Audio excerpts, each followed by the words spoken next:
Really good to be with you. So, what's important is for us to be able to get along with God and be able to get God operating in our life and, like He wants to as a father. And sometime, obviously, for that to take place, God doesn't have a problem. God's not stuck. God's not the one with the issues. We're the ones that have the change. So if there's any changing going on, you don't need to try to get God to change His mind. He's already given us many promises that covers every area that pertains to life, every single area that pertains to life. And what we have to learn to do then is we have to learn to change ourselves through the Word of God. It's impossible to change of your own. And so when it comes to relationships, many times what happens is we have anger issues, especially in relationships and marriage. Sometimes what happens in a marriage is people keep each other, they keep submerged to where they don't really let you see the other person, what they're really like. You don't know what they're like. In fact, most of you that have friends, you have friends and you know what they're like. You know if they got weirdness, you know they got weirdness. That's why you're a friend, is because you accept their weirdness. You don't try to change them, but you know what they are. And a lot of times in relationships, men will submerge themselves. And what I mean by that is they're like under the water, and you really don't get to see them very often. You only get to see them at their best. And the same way with women sometimes. You don't get to see them at their, see them at their best. You don't see them having other areas of issues. That's why when I done marital counseling, I would have couples say, "Oh, Pastor, I love him so much. I would never, no matter what he done to me, I would never change. I care about him so much." Yeah, okay, whatever. You got to be in this situation and for longer enough to realize that relationships can bring the real you out. You don't know what you're made out of until you get married. You really don't know what you're made of until you have children. Because children and spouses can bring the best out of you. They also can bring the worst out of you, okay? Because the pressure causes the real you to submerge. If we really want to know what you're like my son Daniel said, he said, well, we need to do is to find out what's in you, is hit your finger with a hammer, and the real you then will show up, okay? Because at that point, if you got cussing in you, you'll cuss. If you got screaming in you, you'll scream. If you got whatever's in you will come out at that point. So pressure brings out the real you. We really don't know what you're made out of until you're under pressure. This is the way it was when I hired people to work for our company. I didn't really know. The resume was really good. They understood how to do a resume. And so as a part of the resume is they were perfect in that sense, but you didn't know what they were made out of until they got under pressure. The same way was true in church leadership. Sometime you would have somebody in a position of leadership, and you really didn't know how they were going to react until they got the opportunity to be under pressure. So sometime in the areas of management and in church areas, you have to see how they react under pressure, because pressure brings out the real you. You say, well, I'm normally not that way. Well, you probably aren't that way because you control your temper. Some people have a temper, and the temper and anger starts usually as a result of pain. If you have a real extreme bad headache, somebody walks in, and it's like, oh, please just shut up, don't talk, or something happens, and you scream like, stop, because you're trying to stop the pain. You're trying to stop the pain. And so sometimes there's mental affliction that has happened to people when they were younger, and they'll use anger to combat that with. And then pretty soon they forget about why they were using anger, and it becomes habituated. In other words, they do it so much, it becomes ingrained in their mind or their subconscious to where it's called what is known as being habituated, or becomes habitual in that sense, that it's beyond habit. And now it is in the sense that you lost why you're doing it, but you're doing it, and you use anger as a weapon. You use anger to control. And that's what people do for strife. Strife is an anger weapon. So when you get into strife, you're attempting to control someone else. You're attempting to control the way they're thinking. You say, well, I'm going to shut them down. Okay, they need to understand the truth. And part of conflict resolution is not elevating anger for anger. Okay, that's what causes relationships to fail, is lack of communication. As long as you're communicating with anybody, you have a chance at relationships. And part of that has to do, yes, there's sometimes, if someone has been dishonest in a relationship, somebody has done something that's not, broke the relationship somehow or another, committed adultery or done something, yes, you break you break your trust level there, and the trust level is something that has to be earned. It's not something you just give somebody. Okay, I trust you now. No, trust has to be earned. And so when something has been broken because somebody maybe become angry at you at the inappropriate time, it's like you become, okay, I don't, something inside of you, and that's your subconscious, that self-protective mechanism that God placed on the inside of you that protects you from harm. And what it perceives is that when somebody's being mentally abusive, it perceives that person as a harmful person.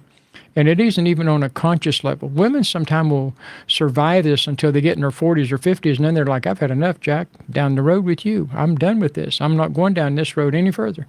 I've actually had women say, I love him, but I can't stand to be in the same room with him. And, tonight I brought, look here, Pastor, I got a little 357 in my Bible. This looks like a Bible, don't it? But I got a 357 in here. So it's like, okay, I don't think we're going to do counseling tonight, okay? I mean, I think I wouldn't shoot him unless he provokes me. I've had it with him, okay? No, I had a guy who still hates me, okay, because I suggested that him and his wife separate.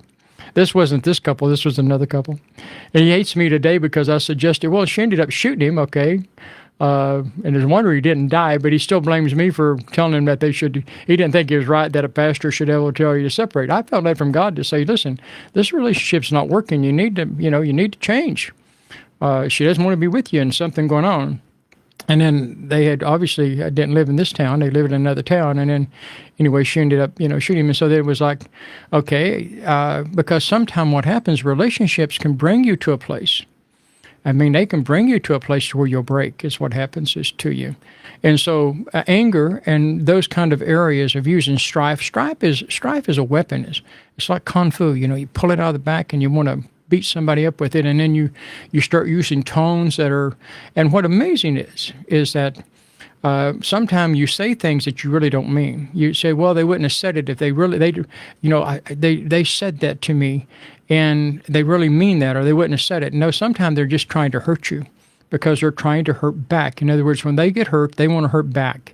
And so you hurt them somehow or another, they want to hurt back. So they'll say things that's hurtful that really they don't even mean.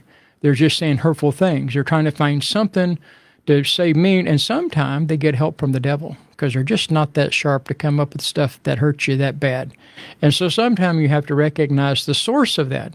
And what I found is any time that there's a disagreement, and this is why in 1 Peter, the 3rd chapter, we find that Peter said that you, with wives and husbands, to dwell together, and he tells you in the 3rd chapter of 1 Peter, the 3rd chapter, about dwelling with them according to knowledge, so that your prayers are not hindered. And that's in verse 7 of 1 Peter, the third chapter, verse 7. And you read the whole thing down there. It tells about wives winning your husband. It says sometimes just don't talk to him. Be quiet. You can't change him. And sometimes what happens is that when you start trying to argue, you can't change each other. You can't. It won't work. When you start, especially you start elevating your voice and your tones get really crazy, it doesn't change nobody. It doesn't change anybody. You're not going to change nobody. You're trying to control the situation. You're trying to bring the other person under your subjection.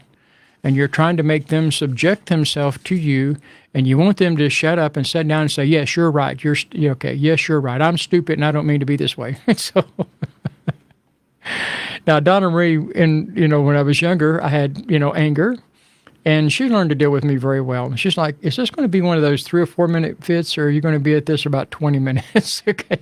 Tell me how long you're done, because I got some things I want to do. And I'd be like, okay. And then the other one is that she'd reach over and touch me and grab a hold of me. And then it's okay. I mean, it's amazing what touch does, okay? She'd reach over and grab me by the arms and look at me with those beautiful brown eyes. And it was like, what could I say? And then the worst case scenario, a few times in a relationship, she'd have the tears. Okay, the tears start flow. I was, okay, it's done right there. Okay, I'm done. Okay, it's this, whatever goes on. But anger can be the result, especially with women within a certain period of their monthly cycle and so forth. There's a hormone imbalance, and it can cause this a little bit of moodiness. And it don't mean to be that way. Guys are more prone to low blood sugar. They have moodiness too, and the reason why guys are more prone to diabetes type 2, their A1C numbers get really high, and then what happens is that they get low blood sugar, and then That's why I tell women, don't never bring the guys to church without feeding them, because without feeding them, they get real angry. And as soon as you take them home and feed them, then, they mellow right out. Okay, bring him some crackers like you do kids. Kids come to church, they get fussy because they haven't ate. You slip them crackers, okay, or you slip them something. Not sugar by any means, unless they're not your children, and you give them candy. Okay, no, that's bad. That's terrible. If it's your kids and you give them some peanut butter and crackers or whatever, then bring your husband the same way here. Say, eat this right here, okay? Because afterwards in the service, sometimes they get cranky until they go eat somewhere, and then they're fine, okay? And then that's the reason, usually the reason guys get cranky right after church is because wives can't determine where they want to eat at, okay? So I'm going to get in trouble here. Donna will listen to this. I'd be in really trouble. Okay, where do you want to eat at today? I don't know, just anywhere. No, not there. Well, you asked me to choose a place, but not there. Okay, I choose place number 2. No, not there. I don't want to eat there either. Okay, where do we want to go eat at? Okay, let's just go to the house and eat. No, let's go out and eat somewhere. Where do you want to eat at? I don't know where I want to eat at, okay? This is used to be a typical Sundays for us, okay? Because we pastored, we'd either run into other ministers or we run into everybody that we pastored, and then we wouldn't have no time to ourselves to enjoy the food. And so sometime we'd have to go out of town to go eat for lunch somewhere, drive over to Medford or someplace. Okay, so anger is a result of trying to control the other person, and it's not your place to control the other person. And what it comes down to is just like a person that's being an alcoholic. They have to admit that they are an alcoholic and they have issues, okay? I have problems with being an alcoholic. I have problems with anger. You have to be willing to say, I have an anger problem and I need to deal with this. It's just like with people who have a weight problem, until they come to a place and say, I really have a weight problem. I need to deal with this weight, okay? I need to deal with this anger. And they realize that they have an anger problem. They have to come to grips with the fact that I have a problem. I'm not perfect. And also I have a weight problem, okay, or whatever kind of problem you have. Then you come to grips with that. Then you can start to make change with it. And God is there to help you bring change. And the ways that you change is you start to change the image on the inside of you. And without changing that image on the inside of you, you'll get up every day and see the same lifestyle, the same car, the same house, the same sickness. You get up with the same sickness. And that's why we wrote this book called Imagination. I'm not trying to sell you a book, but this book here has changed lives around the world. I go through the process about a woman that couldn't have a baby and how she got pregnant and it was impossible for her to be pregnant. She got pregnant and had a child. Had a couple of their best friends that had a son that was doing drugs and was a drug dealer. And God was capable of getting her son. God can change people. God is capable. You know better than saying, okay, drugs has got him. Like drugs is bigger than God, or the devil's got him. The devil's bigger than God. That's what the devil will try to convince you. And that's the same way it is in relationships. You'll think there's no hope in the relationship. God can put hope back in the relationship if you trust him to work. God can bring change to your spouse, but you've got to trust him to do it. Just like you trust God for. I trusted God for the president of the United States, okay? And God told me to, believe for him. I want you to pray for my man. And I started praying for him before he had even announced he was going to run for president. And he ran for president and won, which shocked everybody. And then the next election, he didn't lose, but every day I called him my president. Every day I thank God. I got up every day and worshiped God for him being my president. And then he won the third time, okay? So, and I can tell you he'll unless we pray and stand and change, he'll only serve 1.5 terms. God told me this way before he ever ran, okay? And so I've been standing and trying to break that because I think God tried to forewarn me that he'd do 1.5 terms, okay? So I'm still trusting God he'll make it through that process. But I'm changing the image of that. See, I'm seeing him standing there I had to change the image. And so this is what I've done here, is you have to change the image of your spouse on the inside of you. Because what happens is you get to see them every day. You get to hear them every day. You get to, if they've got issues, God is big enough to change your spouse. God is big enough to change your husband or your wife. God is big enough and capable of doing that. God can give you a good relationship, but you've got to stand for that relationship. Somebody has got to stand. Somebody's got to be the mature one. Somebody has to take authority in the house and start to trust God for the relationship. So then you find the promises of God. And what I pray for, God made Donna and I one. So when I pray for me, I'm praying for Donna. We're one. Okay, that's the way that I see that. We're one person. Okay, we're one in God. We're one in love. We're one in, in the things of God that he's called us to do. And then I see us doing Bible things together. I see us having Bible studies together. We see us preaching together. We see us ministering together. We see us going forth and traveling across some parts of the world, okay? In other words, we start to change the image on the inside of us. And that's what I do here, is I talked about how to change the image. And so you can take this. It's work. It is work, changing image. I talked about when the one couple had a son that was doing the drugs, how bad he got. He got really bad. I mean, he'd come home and he had done some drug dealers wrong, and they were trying to chase him and trying to find him, trying to kill him. And so I shared with them about how to stand for him. And so I said, bring him home. And they didn't want to bring him home because he stole everything. He would have stole grandma's teeth if he could have found them and sold them. Anything he could find. Okay, so, he'd come home and the mixer is gone. Or, her mixer that's used in the kitchen's gone. Okay, it's gone. He stole after the move. I can't have him come home because he steals anything in the house. And the husband has said, just pray for him, be nice to him, don't get on to him. He's just, we're working with him, we're trying to work with him. You come home a few days later, the TV's gone. Okay, so the TV's gone. I'm going to wring his neck. I'm going to kill him. But I'm going to kill him myself. I know why the drug dealers want to kill him now because, and it's like, well, Dad, the couple down the street there have a bunch of kids and had no TV to watch. He didn't give it to him. He probably sold it to somebody for drugs because they brought him home and because he had influence, he was able to get him a job. Well, they had to change the image on the inside of him. And so and it was work. I mean, it was work every day. I would encourage him. I'd see him about 3 times a week, and I would encourage him every day to practice. And that's what I do. Every single day I work on changing the image on the inside of me for the things I'm standing for. I mean, I've had to stand for my health. I've had to stand for my health.